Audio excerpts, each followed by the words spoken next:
This is the Riviera 6,800 Sport Yacht, the brand new $5 million flagship of the Riviera Sport Yacht range. It's got a tender garage big enough for a 3.7 metre tender.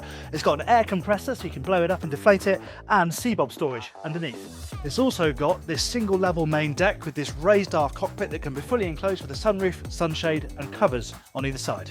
On the lower deck there are 4 guest cabins, including this palatial full beam owner's suite. And there's yet more great living space here on the foredeck, where there's a Portuguese bridge, split dinette tables and these two-way sun pads so you can sunbathe facing forward and aft. If you've never quite warmed to the traditional enclosed flybridge Riviera, maybe this model is the one that will turn your head. Let's find out, shall we? I'm Jack Haines, welcome to YachtBuyer.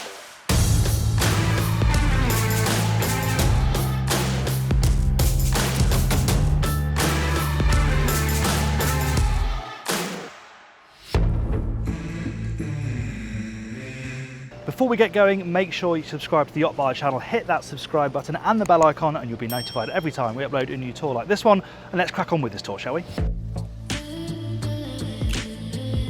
There's quite a lot to enjoy down here at the bathing platform of the 6,800. They have developed this bathing platform specifically for this model and it's quite clever. You can probably see it's stepped here. So this steps down into the water, giving you this lovely shallow walkway down into the sea. You can also put in railings here as well. You can see the slots on either end, so you've got a little bit of security on either side, and this also comes up as well, so you can raise it up to the quayside. It's a very flexible arrangement. On top of that, you could also have a box passerelle, more traditional passerelle arrangement that would fit in there if you wanted one of those as well. It doesn't have to lift the tender, because one of the things that sets this model apart from, say, the traditional sports motor yacht, the enclosed flybridge, is it has a tender garage big enough for a 3.7 metre tender. There's even an air compressor in there so you can inflate it and deflate it, and also inflate and deflate your water toy. It's very handy to have that right down by the waterline.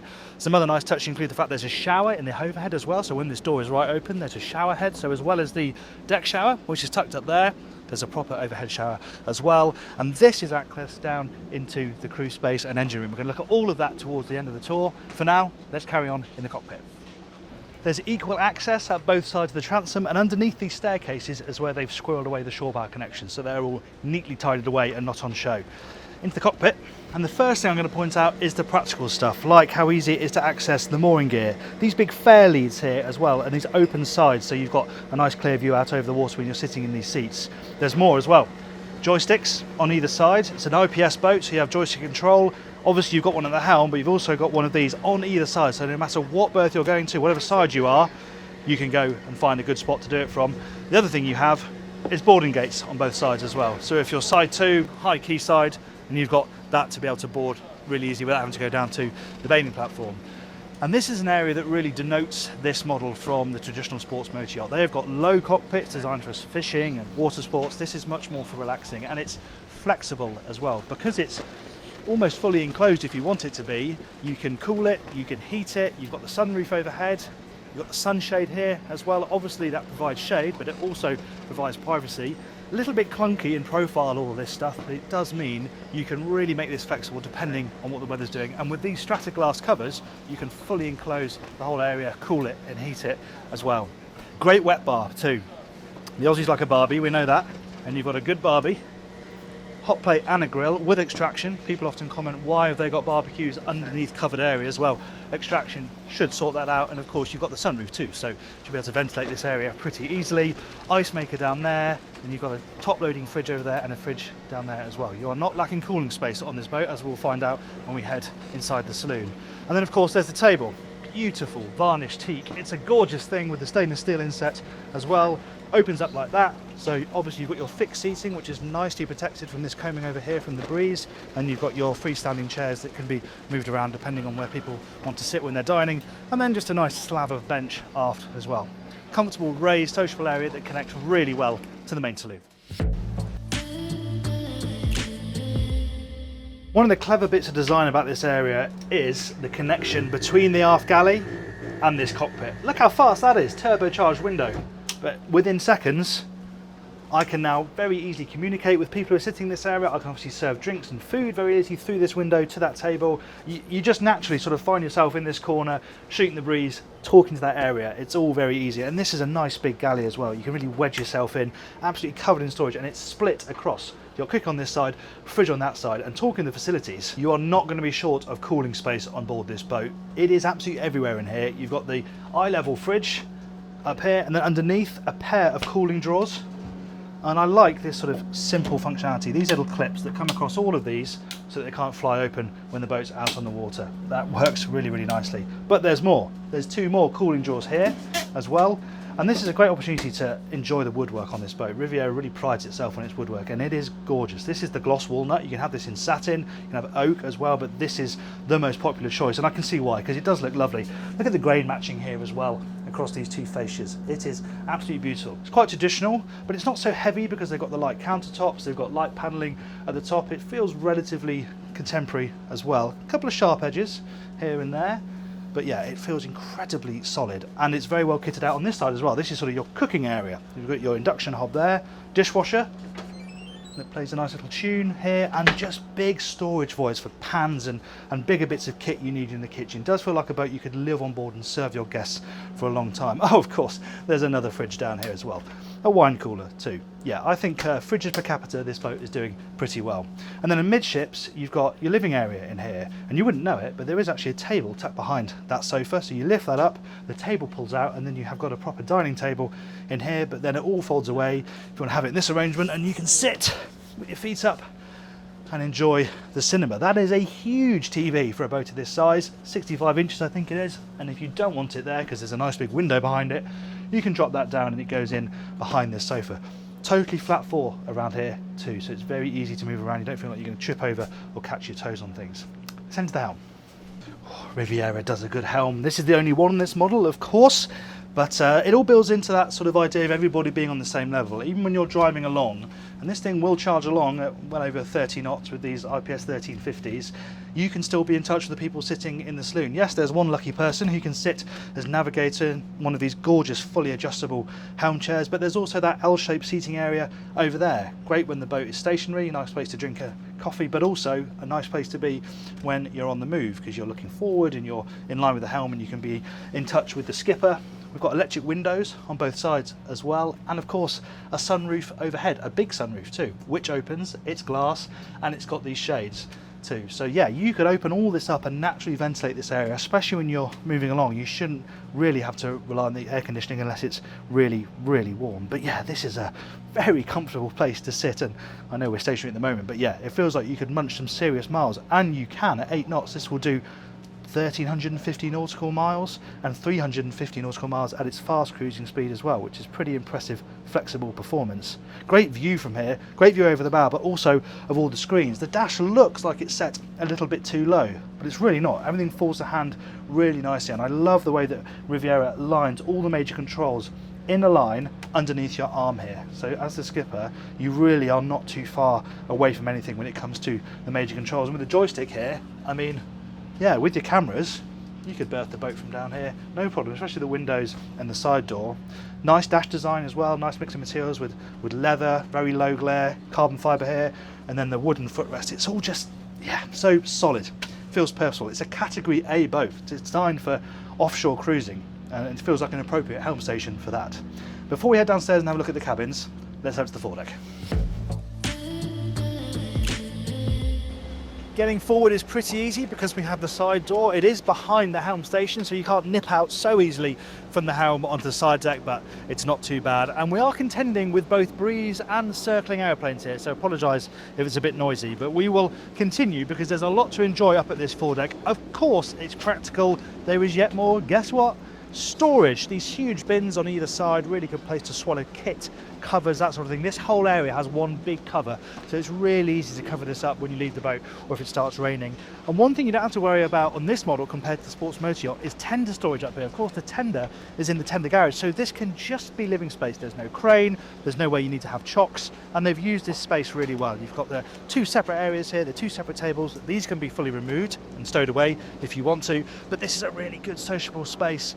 Nice place to sit with a drink. I love the tables as well. They're mainly fiberglass, so they're a bit easy to look after, but you've got the nice wood edges, and you've got your cup holders as well. Very easy to walk through this area as well. You've got this middle walkway, so to get right through to the anchor is very simple, and this is quite clever. These are two-way backrests, so this is obviously facing this way, but they ratchet into different positions, so you can put them fully down, and then if you want to sit facing forward, this is storage, naturally, but also the same locker lid is a backrest, and you can stop that at a few different positions, and then when you want to store stuff, you can close it shut like that. Again, it's just an absolute feast of practicality. They really have thought of everything when it comes to the practical side of life on board the boat on this yacht. Let's head inside. Something I've noticed moving around this boat is how solid all the flooring feels underfoot. There's no flex, there's no squeaking. It feels like you're moving around a house, not a boat. In terms of the layout down here, we've got 4 cabins. You've got the owner's cabin and midships, then a VIP forward, and then guest cabins on either side. There's also a small crew cabin as well. We're going to look at that in a moment. The other thing I'd like to point out, as an owner-operator boat, which the majority of these will be, checking into the technical spaces has got to be easy, and they couldn't make it easier with Riviera. Look at this hatch here in the floor, lift up this latch, gas ram, and then you're straight down into the bilge. You've got one of the grey water tanks here, and everything is very easy to get to, beautifully clean as well. You don't have to lift off lids, lift up carpet, stow this somewhere. If you need to quickly check something, you can do it very easily, and there's things like that throughout this boat. Let's carry on with the guest spaces though, and we're going to start in this port side guest cabin. Now this is set up as a twin at the moment, but there's a button inside this cupboard here, and these are on runners, so you can slide this bed across to make a double, and you've got that nice feature where there's a bedside table in the middle, and there's a bedside table on that side as well, depending on how you're using this cabin. Just add to that flexibility. There's storage behind this door here. Got a decent hang locker there. It's a little bit shallow, but you have got a rail there, and you've got some storage overhead too. There's AV in here as well. There's a TV mounted up here and a sound bar, and you've got air conditioning, climate control in each cabin too. And this connects en suite to the day head, and it's a good sized day head as well. You can see you've got a nice separate shower cubicle. You can get a sense of the amount of headroom in here. And yes, okay, it's not totally private, but it's nice that this cabin has got access to it through this door here. And if we move right forward, we're into the pick of the guest cabins, which is the VIP. And this is a nice space. Big bed here, it's very broad, it's quite tall, but you've got steps so you can lever yourself up into bed if you need to.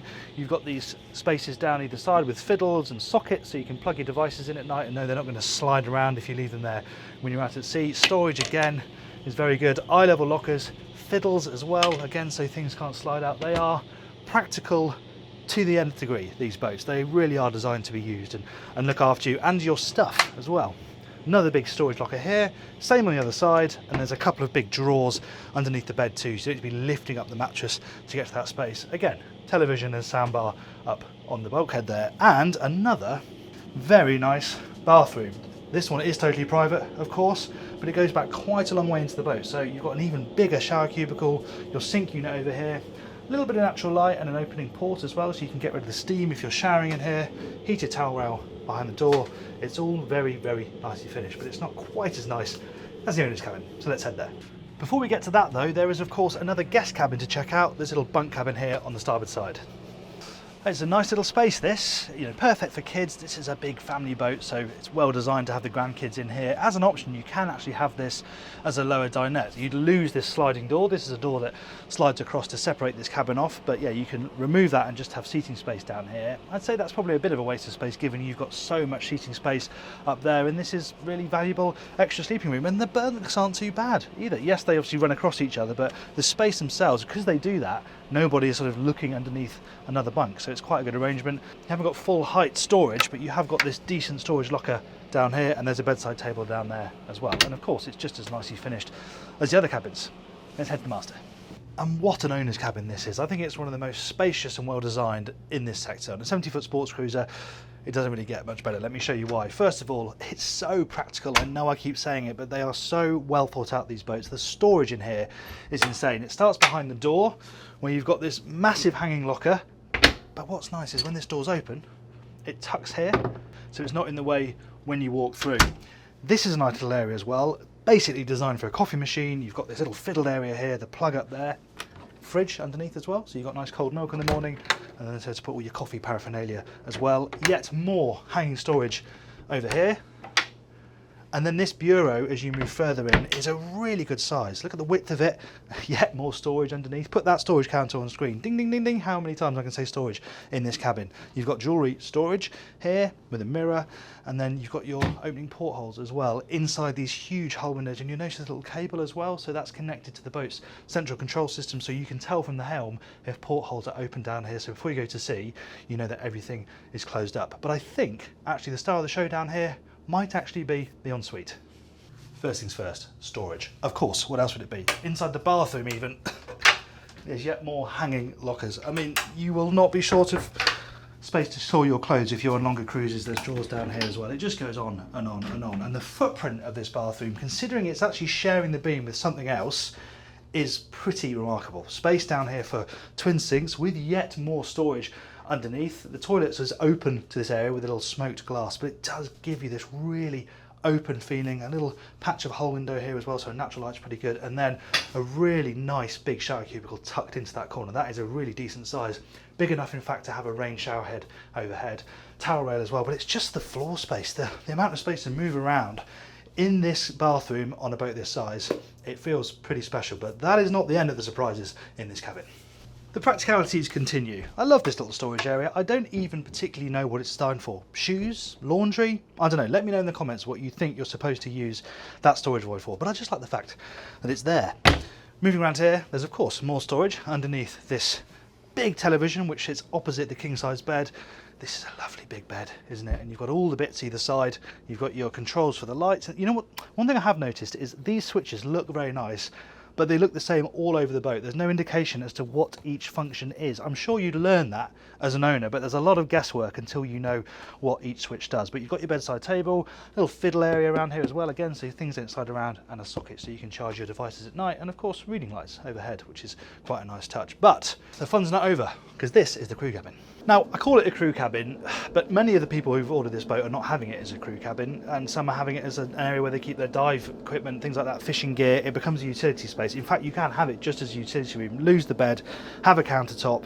But of course, if you have the bed, you've got an extra sleeping space, and it's still somewhere you could arrange the washing and do that sort of thing, because you've got your washer and dryer down here. It is, of course, directly connected to the owner's cabin. There are two separate doors. So there's a door here that's for the cabin, and then there's this door here, which is for the crew cabin. Though neither of them have got a lock on them, so if you want a bit more privacy, might be something you want to consider. Of course, there's much more storage here inside this doorway, but really it's not designed for crew. You're probably going to have kids, grandkids here, and it's perfect for that. Nice and close to the owner's cabin. You could also make it a little nursery if you wanted to, I suppose. That said, it is pretty well kitted out if it is for crew, because you've got a sink, fridge, microwave, a little bit of countertop, and then what is a pretty nice separate wet room. I have been on boats bigger than this with much worse crew cabins than this. And what's really neat is that both for owner and crew, it connects directly to the engine room. It is pretty much unheard of on a boat like this to have such good access from both ends of the engine room. Obviously that's your internal access, but down there ahead of me is the transom door, so you can get in from the back of the boat as well, and there's a nice easy run of steps down here to the port side of the engine room, and there are these walkways all the way around, engines in the middle, great headroom, but it's a very easy space to move around. Obviously it drops down a lot because the tender garage is here in the middle, but getting around to these components, which are all around the outside, it's great. So what have we got in here? Well, we've got the auto reel tubs here for the shore power cables. You've got those on both sides as well, which is really convenient, because then wherever the shore power tower is on the dock, you can pull the one out from the relevant side. It's got twin generators. This is the bigger one. There's a smaller one over on that side. It's also got 6 250 amp hour lithium batteries. They're tucked down there, so you can run the boat overnight with all systems running without running the generator. And on that note, it's actually running Humphrey's electric fin stabilizers too. Obviously they're going to work when the boat's stationary, and they're going to work when it's moving along. Really, really good kit. The finish though, and the components are lovely. Look at this up here. These are the railings for the bathing platform. I mentioned those at the start of the tour. So those slot in, but look, I love that they've got somewhere you actually stow them, so they're out the way, safe, not going to get scratched. And I love the way that they've integrated the rod holders as well. And look at this little area here, the quality of these components. You've got 4 Raycor fuel filters, 2 per engine. You've got clear bowls, so you can inspect the quality of the fuel, make sure there's no grime or sediment in there. And if one does get blocked, you just switch across like that on the go, and you can carry on moving. Arctic steel raw water strainers as well, all perfectly isolated, really nice and clear and clean, and easy to look at and inspect It's all really, really nicely done. Even things like having a fresh water hose down here on a coil. So if you need to wash out the bilge for any reason, you've got a hose ready to go down here. You can do it all really quickly and really efficiently. I haven't been on many boats of this size that would be as easy to look after and run as this. It's really impressive. Riviera has described this model as the sum total of 44 years of boat building and 6,000 boats built. And I have to say, it feels like they've poured every inch of boat building know-how into this boat. It feels like a boat built by people who go boating. It hangs together so well. It's so practical, functional, easy to live with. It's big. You know, it's a big boat. It's nearly 70 feet, but you feel like you could run it as an owner because of the way it's laid out, that single level main deck, and also because it's on IPS with all of the electronic help you get from that, the joystick, DPS, assisted docking, all of that built into the fact that this is a big family boat that you can run on your own. And here's another thing to show you how confident they are in the product. Look at these warranties. 2-year express limited warranty, 5-year warranty on the Volvo kit, and a 7-year structural warranty. That is not something that you see from every shipyard, and it says a lot about how confident Riviera are in the product. Let me know in the comments below what you think of this model, the 6800 Sport Yacht. I'd be keen to know your thoughts. Thank you very much for watching that tour of the Riviera 6800 Sport Yacht. I hope you enjoyed the video. If you did, please give it a like. If you want to see our tour of the 78, this boat's big sister, we've got one of those on the channel. I'll put that for you up here. If you'd like to subscribe, you can do that by clicking up there. Thanks again for watching. I'm Jack Haines. This is YachtBuyer.